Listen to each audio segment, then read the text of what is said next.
Hai teman-teman, kali ini aku mau bikin kue tradisional. Bikinnya gampang, cukup diaduk-aduk kemudian dikukus, jadi deh.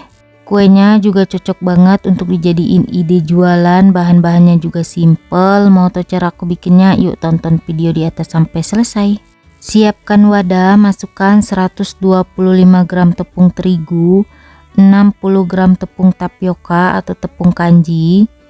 Tambahkan juga 135 gram gula pasir dan setengah sendok teh garam. Selanjutnya semua bahan keringnya kita aduk sampai tercampur rata. Kalau udah tercampur rata, tambahkan juga 1 bungkus santan instan. Untuk santannya ukuran 65 ml atau kemasan kecil ya teman-teman. Kemudian kita tambahkan ke adonan. Lalu tambahkan juga 450 ml air jus pandan. Ini aku dapat dari 7 lembar daun pandan yang aku blender. Lalu jus pandannya kita campur ke tepung terigu. Untuk airnya dimasuknya secara bertahap biar adonannya nggak bergerindil. Kemudian kita aduk sampai semuanya tercampur rata. Kalau adonannya sudah tercampur rata, kemudian biar warnanya nggak pucat, aku tambahkan juga secukupnya pewarna makanan hijau ya teman-teman, ini opsional. Kemudian kita aduk sampai pewarna makanannya tercampur rata, lalu adonannya kita saring untuk memastikan tidak ada tepung yang bergerindil, kemudian kita sisihkan sebentar. Selanjutnya siapkan juga secukupnya cetakan yang sudah diolesin tipis-tipis dengan minyak goreng. Untuk motif cetakannya bebas, boleh pakai apa aja yang ada di rumah. Sebelumnya aku sudah panaskan kukusan atau kelakat, lalu kita masukkan cetakan, kita tata. Lalu kita tuangkan adonan ke dalam cetakan sampai cetakannya penuh. Jangan lupa adonannya diaduk dulu ya teman-teman biar tidak ada tepung yang mengendap.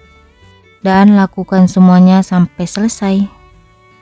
Kalau adonannya sudah selesai, dituangkan ke dalam cetakan. Kemudian siapkan juga 100 gram kelapa parut yang sudah dikasih garam sedikit. Biar lebih hemat gas, kelapanya mau aku kukus barengan sama adonan kurang lebih selama 15 menit atau sampai matang menggunakan api sedang.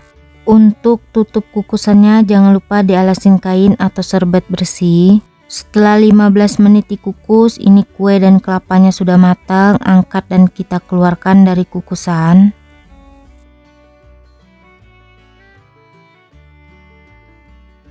Setelah kuenya sudah benar-benar dalam keadaan dingin, kemudian kita keluarkan dari cetakan. Ini gak lengket, hasilnya kurang lebih seperti ini. Cantik banget ya teman-teman. Dan keluarkan semua kue dari cetakan, lakukan sampai selesai.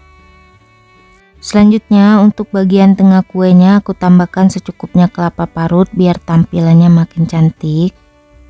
Dan hasilnya kurang lebih seperti yang di video.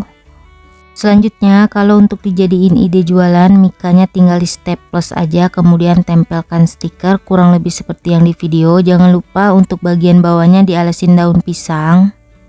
Untuk harga jual bisa disesuaikan dengan budget yang dikeluarkan atau harga tempat tinggal masing-masing. Dan ini dia kue kaswi pandannya sudah jadi. Gimana teman-teman? Gampang banget kan bikinnya? Untuk satu resep aku dapat sekitar 18 piece. Kuenya mau aku coba cicipin. Ini rasanya beneran enak, kenyal, legit, manis, gurih. Ini cocok banget untuk dijadiin ide jualan atau cemilan. Kalau kalian mau bikin porsi banyak, resepnya tinggal dikaliin aja ya teman-teman.